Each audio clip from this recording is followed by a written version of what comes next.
Olá pessoal, bem-vindos a mais um vídeo. Eu fiquei pensando em diversos assuntos, a gente já falou de bastante coisa, e, e eu fiquei. O que poderia acrescentar aí para vocês, né, de assuntos? A gente já falou de técnicas, de lei, de regra, muita coisa ali que vai ter que aplicar na prática depois para conhecer melhor.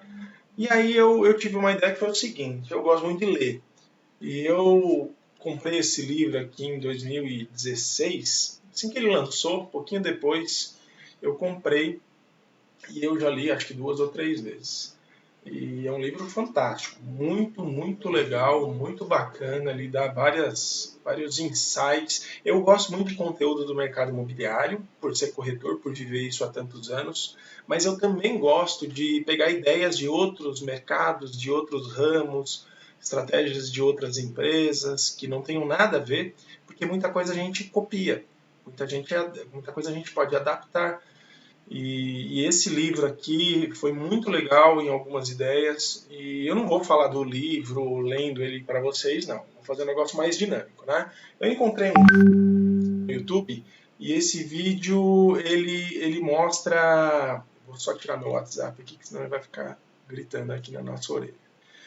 E esse vídeo, que um rapaz de um canal aqui do YouTube gravou, ele fez um resuminho dos principais pontos. É um resumo muito grande, porque o vídeo dele tem acho que 4 minutos, 5 minutos. E o livro é muito mais abrangente, tem muito mais dica legal. É muito melhor muito mais legal ler o livro do que assistir o vídeo. Mas a essência do que ele disse aqui, e eu vou mostrar para vocês, é muito bacana e muito válido.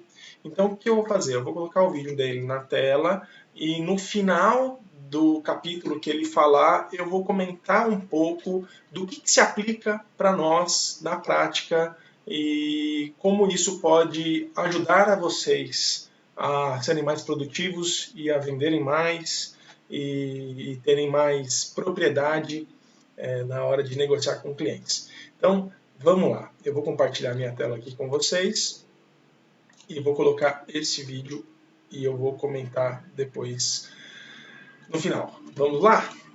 Técnicas, habilidades e tudo que você precisa para uma vida melhor. Eu sou Gabriel Feitosa e seja muito bem-vindo a mais um de Capa a Capa. Por volta de 1950, um grupo de engenheiros japoneses receberam a meta de inventar um trem que viajasse a 190 km por hora. Você tem ideia do quanto essa ideia é absurda? O trem mais rápido da época viajava a 85. Mas segundo especialistas, essa era a única forma de revolucionar uma economia destruída por conta da Segunda Guerra Mundial. Essa era uma meta desafiadora, porém era uma meta extremamente relevante. Se ela fosse alcançada, as coisas não melhorariam um pouquinho, haveria uma mudança absurda na economia. E segundo Charles Duhigg, é exatamente desse tipo de meta que nós precisamos, metas que causem mudanças enormes. O único problema é que esse tipo de meta é muito assustadora. Os engenheiros que acabei de citar relataram que no início eles simplesmente não sabiam por onde começar. Esse tipo de coisa é perigosa, e por conta disso é necessário lançar mão de algo chamado meta inteligente. É como se quebrássemos a meta de longo prazo em pedaços menores, metas que possam ser específicas, mensuráveis e alcançáveis. Vamos imaginar que a minha meta de longo prazo é correr uma meia maratona. Pode não parecer desafiante para vocês, mas para alguém tão sedentário quanto eu, correr 21 km é até mais do que isso. Minha primeira meta inteligente seria correr 2 km por dia. Por quê? Porque é uma meta específica, mensurável e por experiências passadas eu posso dizer que ela é alcançável. Uma vez que eu atingir essa meta, eu parto para a próxima meta inteligente, chegando cada vez mais perto de alcançar a minha meta de longo prazo. No quinto capítulo, o conceito que mais me chamou... Parou. É o seguinte, deixa eu contar uma história bem rápida aqui para vocês. Eu em 2007, 2008, eu tinha uma equipe excelente de corretores, uma equipe bem grande, eu era gerente nessa época. A equipe era fantástica, ela vendia demais, tinham profissionais de mais alto nível, todos novos de profissão.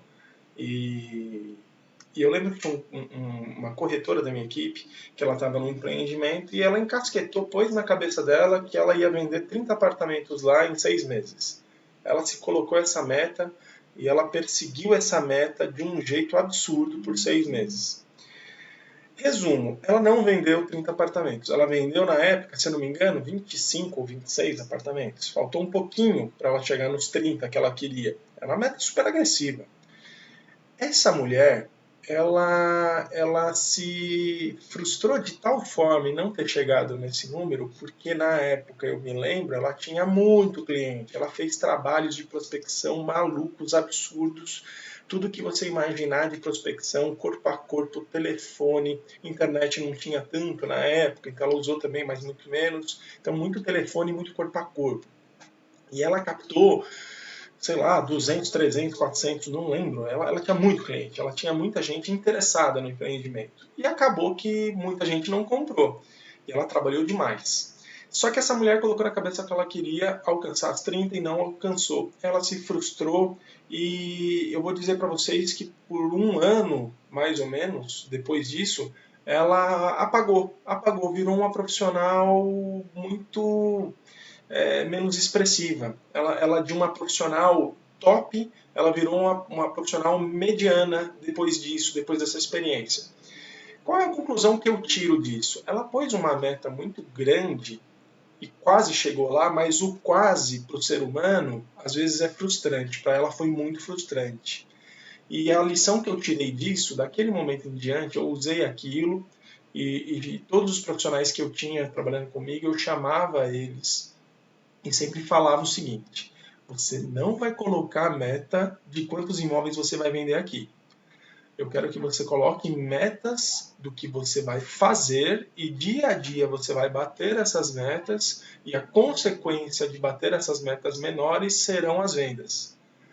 Em 2016 eu li esse livro e o que falou nesse capítulo que o rapaz acabou de falar é fantástico. Qual que é a ideia dele agora, somando as duas coisas? A minha experiência lá atrás, em 2008, com esse livro. Aí eu desenvolvi a técnica mais apurada mesmo. Então, agora, como é que a gente pode aplicar na prática? Como é que você pode aplicar na prática no seu dia a dia? Em vez de você colocar meta, esse ano eu vou vender 50 apartamentos, tira isso do lado, venda a consequência. Então, não se sabe quantos você vai conseguir vender, tá bom? Para de colocar meta de vender apartamento da sua cabeça. Tira fora. Você vai fazer metas. Primeira meta que você tem que fazer, meta de falar com gente, meta de criar uma carteira. Então você vai colocar a meta diária de ligações ou prospecções, seja da forma que for. Você pode colocar a seguinte meta: eu diariamente vou ligar para 50 novos clientes de uma lista ou do sistema. E eu vou colocar a segunda meta, que é falar com 10 pessoas da minha carteira todos os dias. E minha terceira meta é fazer um corpo a corpo e falar com 10 comerciantes da região onde está o empreendimento. Essas metas todas são pequenas, alcançáveis, atingíveis, mensuráveis. Se você fizer isso todo dia um pouquinho, pode ter certeza que no fim do mês você terá uma carteira muito maior, você vai fazer uma manutenção muito legal e a consequência disso com certeza serão negócios, serão vendas. Do momento que eu comecei a colocar isso em prática desse jeito, os resultados melhoraram demais. E mesmo sem conhecer essa técnica desse jeito, eu já fazia isso em 2009, 2010, depois dessa experiência. Então, é super válido, você deve fazer isso, porque isso vai te ajudar a ter muito mais resultado, tá? Vamos seguir o vídeo aqui? A atenção foi o de descentralização de decisões. Em poucas palavras, é deixar as pessoas que estão em contato direto com o problema darem opiniões em como resolvê-los. Dessa forma, você aproveita o máximo da especialidade de cada um da sua equipe e torna a solução do problema muito mais provável. Parece algo óbvio, não é mesmo? Mas deixa eu te dar um exemplo, pois esse detalhe já causou um prejuízo de 305 milhões de dólares ao FBI nos Estados Unidos. Eles passaram 11 anos tentando criar um software que arquivasse e cruzasse informações sobre crimes em todo o território americano. Grupos eram formados com os melhores engenheiros de computação, mas nada parecia dar certo. Foi quando alguém teve a brilhante ideia de montar um time contendo não só engenheiros, mas também detetives. Pessoas que lidavam com os problemas relacionados à área investigativa diariamente. Resultado, em 16 meses o software já estava rodando perfeitamente, ajudando o FBI a solucionar centenas de crimes. No 6º capítulo, o autor mostra... Olha só que legal esse negócio, eu já fazia sem saber. Quando eu comecei na apuração, eu não tive quase treinamento, eu aprendi praticamente tudo que eu sei na prática, sem ter um apoio intenso de treinamento. O acesso à informação era muito diferente do que é hoje. Hoje, se vocês se dedicarem, quantos vídeos, quanto conteúdo legal não tem. E uma coisa que eu adaptei para mim quando corretor, e eu pensei assim: quem são as pessoas que mais conhecem os prós e contras de morar num lugar? Vamos ser mais específico. A empresa foi lá e comprou um terreno na rua Bela Sintra, ok? Quem é que conhece muito bem a rua Bela Sintra? As pessoas que lá moram ou trabalham, ok? As pessoas mais adequadas para falar o que é morar lá, o que tem de bom, o que tem de ruim. Então, eu percebi que quanto mais eu conseguia conversar com os moradores ou frequentadores que trabalhavam na rua Bela Sintra, mais eu fazia o meu repertório de argumentos ficar melhor com os futuros clientes para comprar o meu imóvel da Bela Sintra. Então, qual que é o resumo disso? A empresa, a Comps vai contratar uma empresa, uma agência de marketing que vai fazer uma campanha fantástica, vai falar muito bem do empreendimento, as imagens serão muito legais, o tour virtual será maravilhoso, tem um monte de ferramentas bacanas. Vocês terão os nossos treinamentos, o Santoro, que é o diretor-geral da empresa, vai falar, vai dar dicas espetaculares para vocês, o seu gerente vai dar uma linha de raciocínio espetacular, os coordenadores também. Mas no fundo, o morador, o vizinho ali, ele conhece muito bem o dia a dia. Então vale a pena você conversar com eles de forma informal mesmo, chegar para os vizinhos, bater papo. Eu tocava a campainha das casas. Oi, tudo bem? Como vai? Desculpe atrapalhar, mas eu sou da construtora que está construindo aqui ao lado. Você tem 2 minutos para me dar de atenção? A pessoa ficava meio curiosa e eu fazia um bate-bola ali na porta dela mesmo, às vezes. Então, fala uma coisa para mim, você mora aqui há quanto tempo? Eu moro há 20 anos. Que legal, se você fosse destacar quais são os pontos positivos de morar nessa rua. Olha, que é muito tranquilo, passa o ônibus que me leva até o centro. E eu ia já pegando essa informação, ia aprendendo, ia gravando, ia anotando. E o que a senhora fala que é ruim aqui nesse bairro? Por que a senhora mudaria daqui? Eu não mudaria por nada. Ou eu mudaria porque à noite, o som... Então, tudo que tinha de bom e de ruim, eu já ia absorvendo e depois com os novos clientes potenciais que fosse para eu negociar, eu tinha muito argumento para falar como se eu fosse um morador. Olha, cliente, se você morar aqui, onde você trabalhar na região tal, olha, ali na rua ao lado tem um comércio bem legal, tem a padaria, então tinha muito conteúdo que não era da minha cabeça, não era só o que eu buscava no Google, não era só o que me passavam os profissionais, mas sim de quem tinha conhecimento de causa. Não adianta, lógico, você falar com um morador e com uma pessoa que trabalha lá. Você tem que falar com 10, 15, 20, 30, quanto mais você puder falar, mais você vai ter conhecimento e vai agregar no seu argumento. Então, tem tudo a ver com essa técnica aqui que ele acabou de falar e tem mais coisa legal pela frente. Vamos lá para o próximo capítulo. O quanto nossas decisões podem se tornar mais confiáveis quando aprendemos a pensar probabilisticamente. Pausa. Isso aqui não vai se aplicar tanto para a gente, mas tem uma ideia legal, tem um insight legal depois que eu vou comentar com vocês. Prestem atenção. É feita até uma brilhante analogia com o jogo de pôquer. Para quem não conhece, o objetivo desse jogo é tentar formar uma combinação de maior valor possível entre as cartas na sua mão e as cartas que estão dispostas na mesa. A cada rodada, os jogadores tentam reunir o máximo de informações possíveis, seja observando o comportamento dos outros jogadores ou calculando probabilidades. Finalmente, quando acham que tem boas chances, eles fazem suas jogadas. Isso é pensar probabilisticamente, método que pode ser aplicado em qualquer área da nossa vida. Vamos supor que você esteja pensando em abrir seu próprio negócio. A primeira probabilidade com a qual você se depara é que 9 em cada 10 negócios não dão certo. Porém, assim como no poker, quanto mais informações você detém, mais você reduz a incerteza de suas decisões. Dados como o porquê de 90% das empresas fracassarem são indispensáveis para uma decisão consistente. Ao avaliar essas novas informações, a probabilidade de você tomar uma decisão equivocada será muito menor. O 7º capítulo Qual é o insight? Trazendo para o nosso mercado imobiliário, para o nosso ramo e para a nossa profissão de corretor de imóveis. Desde que eu iniciei na profissão, as pessoas que começaram comigo lá atrás, eu vou dizer que 30%, no máximo, ainda continuam nesse ramo. Os 70% ficaram pelo caminho. Ou porque desistiram, ou porque arrumaram outra coisa e tiveram sucesso em outro ramo. Mas muita gente não dá certo nesse ramo. Muita gente tenta ser corretor, muita gente tenta um mês, 1 ano, 2, 5 e desiste. É um ramo muito competitivo, é um ramo muito sazonal. Você às vezes demora para ter resultado, mas quando tem você pode arrebentar a boca do balão. Eu, graças a Deus, não posso reclamar disso. Momentos ruins foram muitos momentos ruins. E quando são ruins, são muito ruins, e você tem que estar preparado para enfrentar os momentos ruins. E como é que se prepara? Aproveitando os momentos bons ao máximo e trabalhando muito sempre, seja no momento ruim ou no bom.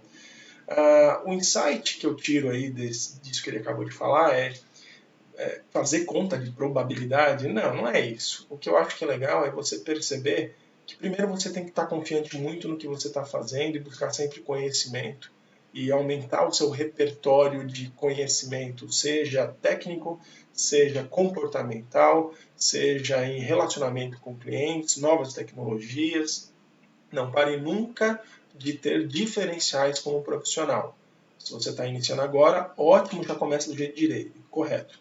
Se você já é um corretor experiente, que já está um bom tempo na profissão, não desdenhe dos conhecimentos de outras pessoas, seja desse ramo ou de outros ramos. Nós somos bombardeados, que eu acho que tem a ver até com o próximo capítulo, com milhões de informações. Desses milhões de informações, quantos cursos para corretor hoje não existem? Putz, tem mais cara que dá curso para corretor do que boteco na rua. É muita gente, mas na boa, 90% do que tem aí é coisa superficial, rasa, que eu acho que acaba não ajudando em nada, é simplesmente curso para pegar o seu dinheiro ali, e quem vai se dar bem é quem vendeu o curso só. Mas separe as coisas e peça opinião.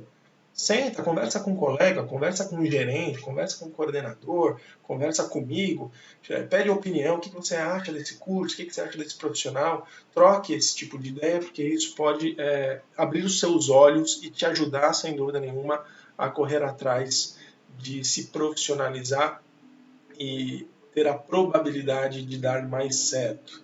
Observe bastante comportamento e tenha muita resiliência e força ali para seguir. Vamos no próximo capítulo? Trata de criatividade e inovação, que são temas indispensáveis, porém nós já fizemos um vídeo inteiro sobre o assunto, então vou deixar o link para ele aqui embaixo na descrição. Finalmente, o 8º capítulo fala de absorção de informações. Existe uma quantidade absurda de informações hoje na internet. Se você quiser aprender a fazer uma bomba, você consegue. E como nós vimos, a quantidade de informações tem um papel importante na qualidade de nossas decisões. Mas quando a informação aparece em quantidade muito grande, acontece o efeito inverso. O nosso cérebro simplesmente não consegue processar tanta coisa de uma vez só. E a regra nesse caso é quebrar esses dados em blocos pequenos. Devemos nos forçar a fazer algo com a informação adquirida. Toda vez que você concluir a leitura de um livro, escreva um resumo dele ou então debata sobre o livro com amigos. Dessa forma, o seu cérebro tem tempo suficiente para transformar toda aquela informação em conhecimento. E esse foi o resumo animado do livro mais rápido e melhor. Olha só, acabaram aqui. Deixa eu voltar aqui com vocês. E é o seguinte, o que eu tirei de lição desse último capítulo, que é muito, muito legal. E tem muito a ver com a gente aqui, principalmente quem está acompanhando todos os vídeos que a gente tem gravado, desde quando começou a quarentena do coronavírus. Nós estávamos fazendo todos os treinamentos presencialmente lá na Vila Olímpia, e aí, em função dessa quarentena, a gente começou a fazer muita live e gravar outros vídeos para dar conteúdo de treinamento, de capacitação, de conhecimento para vocês. Inclusive, se você está com dúvida, se você quer comentar alguma coisa, pode comentar aqui embaixo, que eu faço questão de responder vocês, um a um, tá? E aí, o que eu tiro de insight disso que ele falou agora? Eu acabei até já comentando, adiantei um pouco o assunto, é um caminhão de informações todos os dias. Nós mesmos aqui no canal estamos colocando muito conteúdo, muita coisa. Para quem não está acostumado com esse ramo, ou até para quem já está acostumado, mas nunca teve um conteúdo desse jeito, é muita informação. E a informação, quando ela é demais, o cérebro do ser humano não é preparado de nenhum. Seja do QI mais alto ao QI menos alto. Seja o Einstein ou seja eu, a gente não consegue absorver muita informação de uma vez. Então, a técnica que ele falou agora, que eu acho, e eu já comentei isso em outros vídeos para vocês, quando vocês pegarem um assunto e assistirem um vídeo meu, ou um outro vídeo que eu indico, ou outros conteúdos muito legais que tem por aí, tenta aplicar isso na prática com alguém. Tenta aplicar isso com o cliente. Se você ainda não tem cliente, tenta aplicar isso com um colega, com um amigo, com um familiar. Pega um corretor, colega seu, e finge que um é cliente e o outro está atendendo. Tenta pôr em prática as ideias que estão sendo faladas e ditas para que você possa pegar essa informação e fazer dessa informação uma aplicação. Porque quando você começa a aplicar, aí sim você começa a entender melhor. Tem um gráfico muito legal, agora eu não lembro do nome do estudioso, que ele relata no gráfico, é um triângulo, e ele diz que quando você ouve alguém falar, você aprende 10%. Quando você ouve e discute, você aprende 20%. Quando você... e a última instância ali de aprendizado, ele diz que é quando você aplica na prática e tenta ensinar alguém sobre o que você aprendeu. Quando você pegar esse conteúdo que eu falei hoje e pegar um familiar seu, um amigo, um cliente, tentar pôr em prática, na verdade a maioria dos conteúdos hoje você não precisa nem de ninguém, é você com você mesmo, é você colocar num papel ou numa folhinha e colocar suas metas, é você fazer o lance de conversar com as pessoas, se planejar para isso. Então, quando você começar a fazer isso, pôr em prática, a absorção da informação vai ser maior e você vai conseguir com certeza ter muito mais resultado de aprendizado e de resultado de venda e negócio, sem dúvida nenhuma, que é a consequência. De novo, corretores, venda é consequência. Quer vender 10, 30, 50 milhões na sua carreira, num espaço curto de tempo, não adianta só mirar no número. Você tem que mirar no processo. Como é que é o teu processo? O que você está fazendo para chegar lá? Que é a consequência de um bom trabalho, é o resultado. E sorte vale nesse ramo. Eu adoro sorte, eu amo sorte, eu quero ter sorte, eu rezo para ter sorte. Mas ela vem não quando eu quero, ela vem quando quer. E eu tenho que estar preparado para aproveitar a sorte. Sorte vale. A gente vende muito, muito por sorte. O cliente aparece. Só que é engraçado, né? Eu acredito em Deus e quanto mais eu planto, quanto mais eu faço certo, mais a sorte me procura. Então, pensamento positivo, quem trabalha com vendas tem que sempre estar com um sorriso, energia lá em cima, independente dos seus problemas, e corre atrás. Põe em prática tudo que a gente falou, que vai dar certo. Tá legal? Obrigado a todos aí pelo vídeo. Acabo por aqui. Comentem tudo que vocês quiserem aqui, que a gente vai conversando.